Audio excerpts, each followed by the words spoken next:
আমার কাছে যদি জিজ্ঞেস করা হয় পৃথিবীর সর্বশ্রেষ্ঠ খাবার কি, তাহলে চোখ বন্ধ করে একটাই কথা মাথায় আসবে, যার আর কোনো তুলনা নেই।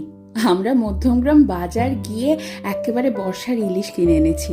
একটু নুন আর হলুদ মাখিয়ে সর্ষের তেলে ভেজে নিয়েই সাথে গরম ভাত, কাঁচা লঙ্কা আর ইলিশ মাছ ভাজার তেল। সত্যি কথা বলো, বাঙালির কি আর কিছু লাগে? এই দিয়ে তো পুরো প্লেট খালি। আমার মা যেহেতু স্কুল শিক্ষিকা, তাই অনেক সময় এমন হয়েছে ঘটা করে রান্না করার সময়ই পাইনি। আর সে সময় যদি বাড়িতে ইলিশ মাছ থাকতো, তাহলে এই ইলিশ মাছ ভাজা দিয়ে কত তৃপ্তি করে খেয়ে উঠেছি সবাই। আমার এই বাড়িতে বাবা মা এসেছে, আর সেই তৃপ্তি করে খাওয়ানোর সুযোগটা এবার আমি পেয়েছি। আমার খাদ্য রসিক বাবা গরম গরম ভাত আর ইলিশ মাছ ভাজা নিয়ে বসে পড়েছে।